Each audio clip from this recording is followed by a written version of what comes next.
Sebab karena kasih karunia kamu diselamatkan oleh iman. Itu bukan hasil usahamu, tetapi pemberian Allah. Itu bukan hasil pekerjaanmu. Jangan ada orang yang memegahkan diri.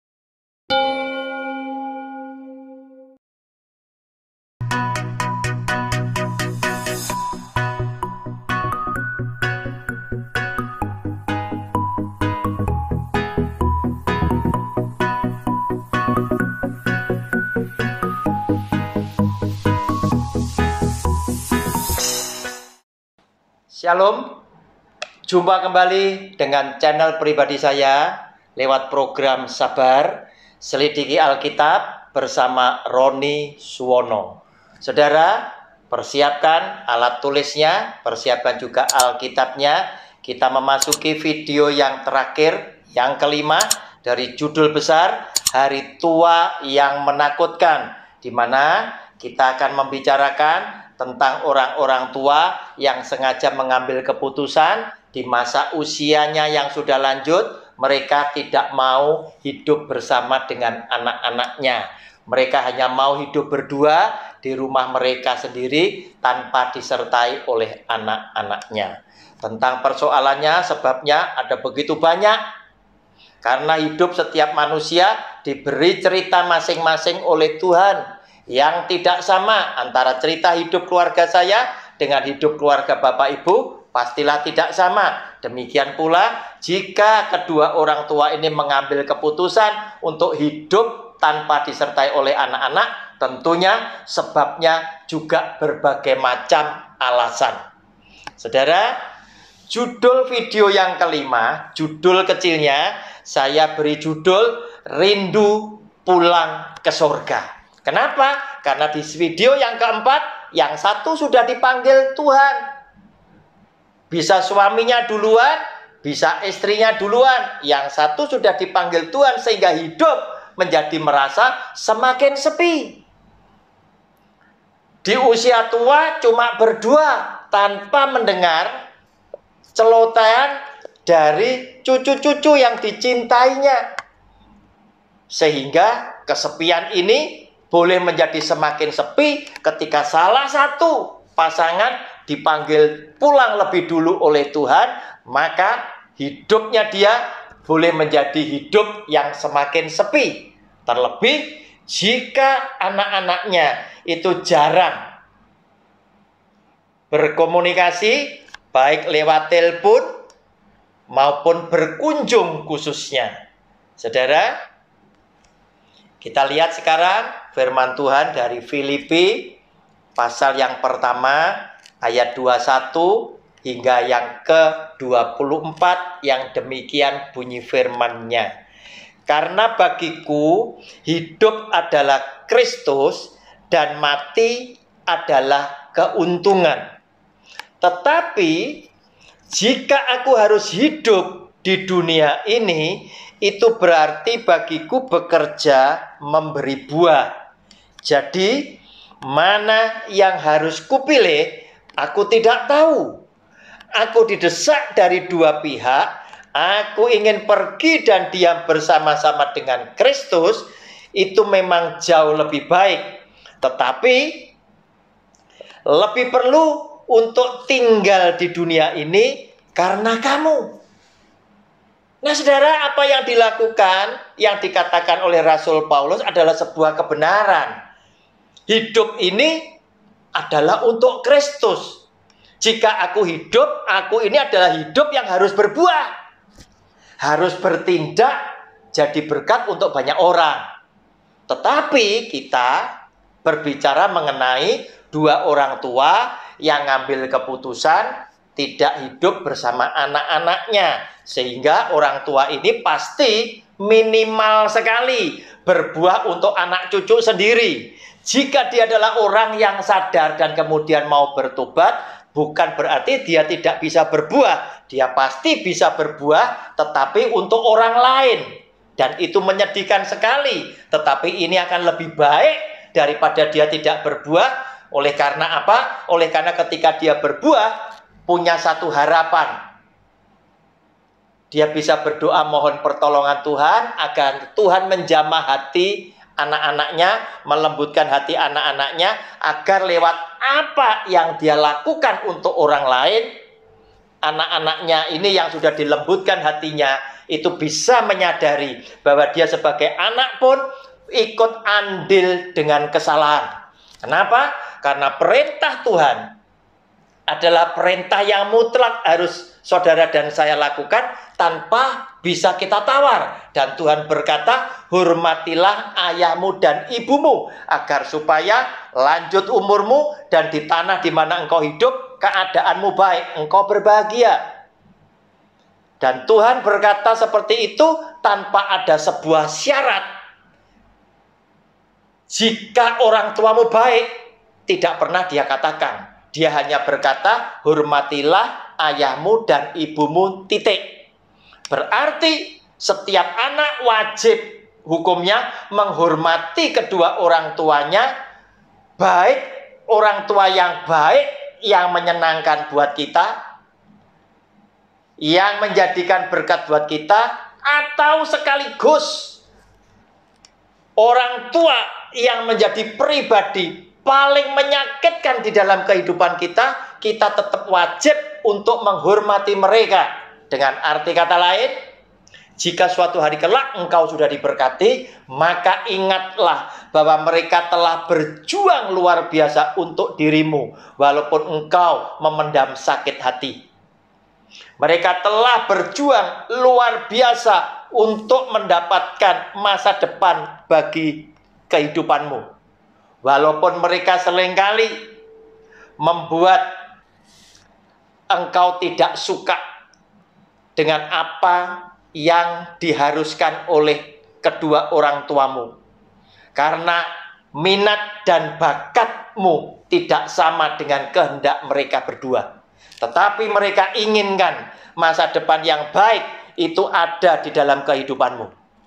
Saudara, untuk itulah kita diminta menghormati ayahnya, kedua orang tua kita, ayah kita dan ibu kita, dengan cara memelihara mereka, merawat mereka di saat-saat mereka menghadapi kelemahan fisik oleh karena usia lanjut mereka, dan membahagiakan mereka hingga mereka pulang ke surga dengan bibir yang tersenyum. Itulah arti menghormati kedua orang tuamu. Saudara, Rasul Paulus berkata, kalau aku boleh milih, aku akan milih kembali ke surga, karena di surga aku ketemu Kristus. Tetapi aku merasa lebih penting harus tinggal di dunia ini karena kamu. Nah saudara, karena masih ada tugas, Rasul Paulus menunda dia pulang ke surga. Karena bagi dia, hidup dan mati untuk Tuhan. Mati dalam Kristus adalah keuntungan. Tetapi oleh karena dia merasa masih punya tugas, dia ingin melakukan tugas itu lebih baik. Karena bagi dia, hidup harus menghasilkan buah. Dia masih punya kewajiban, yaitu jemaat yang hari itu diajar oleh dia untuk mengenal kebenaran akan firman Tuhan. Nah saudara, tetapi kedua orang tua yang mengambil keputusan hidup sendiri tanpa disertai oleh anak, salah satunya sudah pulang ke surga. Kesepian akan semakin sepi di dalam kehidupannya dia. Dan dia mungkin sedang berpikir, apa yang aku bisa berikan untuk anak-anakku, untuk keluargaku sendiri, sedangkan kami hidup saling berjauhan dengan komunikasi yang juga sangat jarang, sehingga itu akan menimbulkan yang dulunya takut mati, sekarang mati adalah salah satu yang dia dambakan, karena dia merasa sudah tidak ada sesuatu yang dia bisa lakukan. kecuali dia berharap dia pulang ke surga dan kembali kepada Sang Penciptanya. Saudara, sesungguhnya bapak-bapak atau ibu-ibu yang tinggal di dalam kesendiriannya, engkau tidak boleh berputus asa untuk menghasilkan buah. Engkau masih bisa berbuah jika engkau mengambil tujuan hidupmu untuk selalu menjadi berkat untuk orang lain. Anda masih bisa berbuah walaupun bukan untuk keluarga sendiri, tetapi engkau masih bisa berbuah untuk orang lain yang ada di sekeliling engkau, yang ada di sekitar kamu. Apa yang seringkali menjadi luar biasa buat orang-orang tua tertentu di tengah-tengah kelemahan fisiknya adalah ketika dia bisa menyaksikan keagungan Tuhan.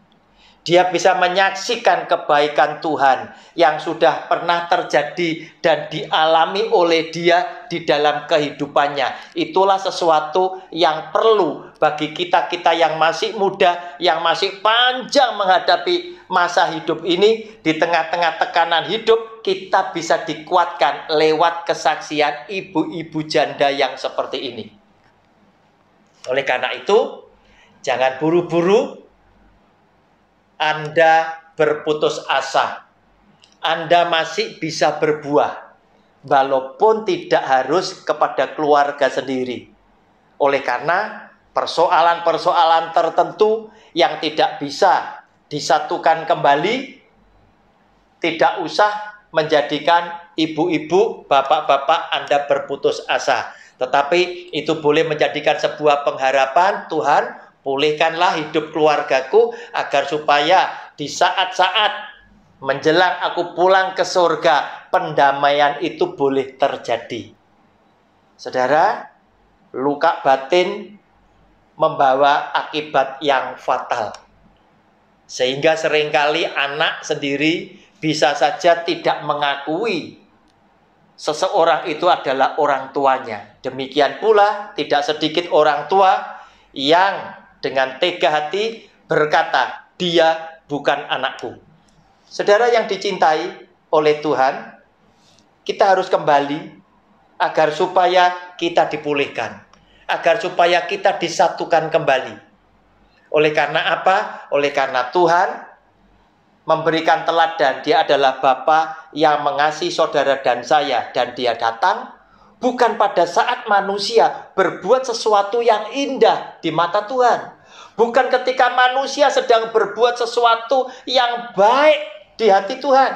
Tetapi justru ketika manusia sedang berbuat dosa, manusia sedang mendukakan hati Tuhan, dan manusia sedang melanggar perintah Tuhan dan menuju kepada kebinasaan. Di saat seperti itulah Yesus yang adalah Tuhan hadir untuk menyelamatkan saudara dan saya dari sebuah kebinasaan. Oleh karena itu, ketika kita sudah diselamatkan oleh Dia, kita pun wajib menyelamatkan sesama yang lain. Oleh karena itu, engkau masih berguna, engkau masih berarti, dan engkau masih bisa berbuah untuk orang lain. Oleh karena itu, jangan pernah berputus asa. Kenapa? Karena Tuhan masih bisa pakai saudara dan saya menjadi berkat-Nya yang luar biasa. Saudara, demikianlah serangkaian video dari hari tua yang menakutkan. Ada begitu banyak orang-orang yang menyambut hari tua mereka bukan menjadi hari tua yang berbahagia, karena ingin menikmati buah daripada benih yang dia tabur. Tetapi yang membuat dia takut karena orang-orang itu sadar hukum Tuhan adalah hukum tabur tuai. Ketika orang menghadapi kenyataan yang kurang baik, yang menyedihkan, tentunya setiap pribadi akan teringat dengan benih yang pernah dia tabur di hari yang lalu. Sehingga itulah yang seringkali menakutkan, karena mereka sendiri tidak sanggup menerima kenyataan yang pahit, kenyataan yang menyedihkan, yang harus mereka alami dan mereka jalani di masa lanjut usia mereka. Tetapi firman Tuhan memberikan nasihat kepada saudara dan saya bahwa Yesus yang adalah Tuhan tetaplah adalah Allah yang mengasihi saudara dan saya. Engkau tetap anak yang didukung oleh Dia. Sampai putih rambutmu pun Dia tetap adalah Allah yang akan menggendong engkau dan saya terus-menerus. Oleh karena itu, walaupun di tengah-tengah kesedihan, tetaplah berjalan di tengah-tengah kesadaran dan pertobatan kita masing-masing dengan penuh harapan bahwa Yesus yang adalah Tuhan akan memberkati kita dengan segala yang baik, dan pada akhirnya Dia juga yang akan memulihkan kita masing-masing dengan setiap orang yang pernah terluka oleh karena kata-kata kita, oleh karena sikap dan perbuatan kita, termasuk anak kandung kita. Sehingga ketika kita dipulihkan, kita akan memperoleh damai sejahtera, karena Yesus Kristus Tuhan juga berkata, damai sejahtera kutinggalkan kepadamu. Shalom, Tuhan Yesus memberkati. Amin.